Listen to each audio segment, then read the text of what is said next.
Information studio Kannada ಚಾನಲ್ನ videos ನೋಡಲು subscribe ಮಾಡಿ ಹಾಗೂ ಪಕ್ಕದಲ್ಲಿರೋ ಬೆಲ್ ಬಟನನ್ನು ಪ್ರೆಸ್ ಮಾಡಿ.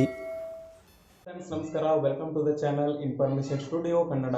ಈ ಒಂದು ವಿಡಿಯೋದಲ್ಲಿ ನಾವು ನಿಮಗೆಲ್ಲ ಏನು ತಿಳಿಸ್ಕೊಡ್ತಾ ಇದೀವಪ್ಪ ಅಂತಂದರೆ, ಗೂಗಲ್ ಕ್ರೋಮ್ನಲ್ಲಿ ಯೂಟ್ಯೂಬ್ ವಿಡಿಯೋಸನ್ನು ಅಪ್ಲೋಡ್ ಮಾಡೋಕ್ಕಾಗ್ತಿಲ್ಲ. ಅದು ಯಾಕೆ ಆಗ್ತಾ ಇದೆ ಮತ್ತು ಏನು ಅದಕ್ಕೆ ಸೊಲ್ಯೂಷನ್ ಅನ್ನೋದನ್ನು ತಿಳಿಸ್ಕೊಡ್ತೀವಿ. ವಿಡಿಯೋನ ಪೂರ್ತಿಯಾಗಿ ನೋಡಿ, ಎಲ್ಲೂ ಸಹ ಸ್ಕಿಪ್ ಮಾಡಬೇಡಿ.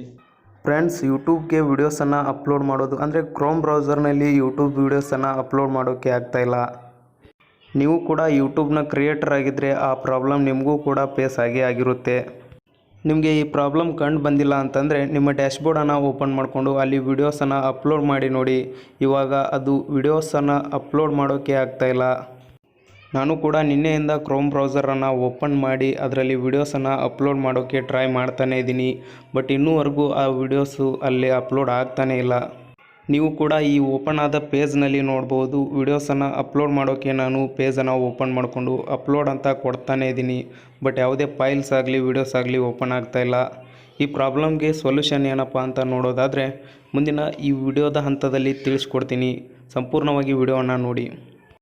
ಯೂಟ್ಯೂಬ್ಸ್ಗೆ ವೀಡಿಯೋಸನ್ನು ಅಪ್ಲೋಡ್ ಮಾಡೋದು ಕ್ರೋಮ್ ಬ್ರೌಸರ್ನಲ್ಲಿ ಅಷ್ಟೇ ಅಲ್ಲ, ಯೂಟ್ಯೂಬ್ ಆ್ಯಪ್ನಲ್ಲೂ ಸಹ ಅಪ್ಲೋಡ್ ಮಾಡ್ಬೋದು. ಕ್ರಿಯೇಟ್ ಬಟನ್ ಮೇಲೆ ಕ್ಲಿಕ್ ಮಾಡ್ಕೊಂಡು ನಿಮ್ಮ ವೀಡಿಯೋಸನ್ನು ಸೆಲೆಕ್ಟ್ ಮಾಡ್ಕೋಬೇಕಾಗುತ್ತೆ. ನಿಮ್ಮ ವಿಡಿಯೋ ಸೆಲೆಕ್ಟ್ ಆದ ತಕ್ಷಣ ಅದಕ್ಕೆ ಟೈಟಲ್ ಮತ್ತು ಡಿಸ್ಕ್ರಿಪ್ಷನನ್ನು ಇಲ್ಲೇ ಕೊಡಬೇಕಾಗುತ್ತೆ. ಟೈಟಲ್, ಡಿಸ್ಕ್ರಿಪ್ಷನ್ ಮತ್ತು ನಿಮ್ಮ ಲೊಕೇಶನ್ ಅಥವಾ ಯಾವುದಾದ್ರೂ ಪ್ಲೇಲಿಸ್ಟನ್ನು ಸೆಲೆಕ್ಟ್ ಮಾಡಬೇಕಾದ್ರೆ ಪ್ಲೇಲಿಸ್ಟನ್ನು ಸೆಲೆಕ್ಟ್ ಮಾಡಿಕೊಂಡು ಅಪ್ಲೋಡ್ ಅಂತ ಕೊಡಿ. ಅಪ್ಲೋಡ್ ಅಂತ ಕೊಟ್ಟ ತಕ್ಷಣ ನಿಮ್ಮ ವಿಡಿಯೋ ಅಪ್ಲೋಡಿಂಗಾಗಿ ಪ್ರೊಸೆಸ್ ಆಗುತ್ತೆ. ಪ್ರೊಸೆಸ್ ಆಗಲು ಸ್ವಲ್ಪ ಸಮಯ ಹಿಡಿಯುತ್ತೆ.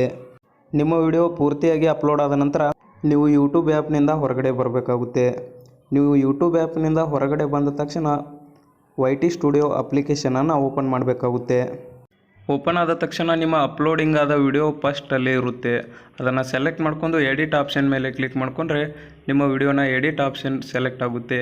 ಹಾಗೂ ನಿಮಗೆ ವಿಡಿಯೋಗೆ ಯಾವುದು ಥಂಬ್ನೇಲನ್ನು ಮಾಡ್ಕೊಂಡಿರ್ತೀರೋ ಅದನ್ನು ಅಪ್ಲೋಡ್ ಮಾಡ್ಬೋದು. ಅಪ್ಲೋಡ್ ಮಾಡಿದ ನಂತರ ನಿಮ್ಮ ವಿಡಿಯೋಗೆ ಟ್ಯಾಗ್ಸನ್ನು ಕೂಡ ಹಾಕ್ಬೋದು. ಇಲ್ಲೇ ಟ್ಯಾಗ್ಸನ್ನು ಕೂಡ ಹಾಕಿ. ಟ್ಯಾಗ್ಸ್ ಎಲ್ಲ ಹಾಕಿದ ನಂತರ ನಿಮ್ಮ ಚಾನಲ್ನಲ್ಲಿ ಮಾನಿಟೈಸೇಷನ್ ಆನ್ ಆಗಿದ್ದರೆ ಮಾನಿಟೈಸ್ ವಿತ್ ಆ್ಯಡ್ಸ್ ಮೇಲೆ ಕ್ಲಿಕ್ ಮಾಡಿಕೊಂಡು ಆ್ಯಡ್ಸನ್ನು ರನ್ ಕೂಡ ಮಾಡ್ಬೋದು. ಇದೆಲ್ಲ ಆದ ತಕ್ಷಣ ಸೇವ್ ಮೇಲೆ ಕ್ಲಿಕ್ ಮಾಡ್ಕೊಂಡ್ರೆ ನಿಮ್ಮ ವಿಡಿಯೋ ಮೊದಲು ಕ್ರೋಮ್ ಬ್ರೌಸರ್ನಿಂದ ಹೇಗೆ ಅಪ್ಲೋಡ್ ಆಗಿ ಕಾಣುತ್ತೋ ಅದೇ ರೀತಿಯಾಗಿ ಕಾಣುತ್ತೆ. ಈ ವಿಡಿಯೋದಲ್ಲಿ ಕೊಟ್ಟಿರುವ ಮಾಹಿತಿ ನಿಮಗೆ ಇಷ್ಟ ಆಗಿದ್ದರೆ ವಿಡಿಯೋಕ್ಕೊಂದು ಲೈಕ್ ಕೊಟ್ಟು ಎಲ್ಲ ಕಡೆ ಶೇರ್ ಮಾಡಿ. ವಿಡಿಯೋನ ಸಂಪೂರ್ಣವಾಗಿ ನೋಡಿದ್ದಕ್ಕಾಗಿ ಧನ್ಯವಾದಗಳು. ಶುಭ ದಿನ.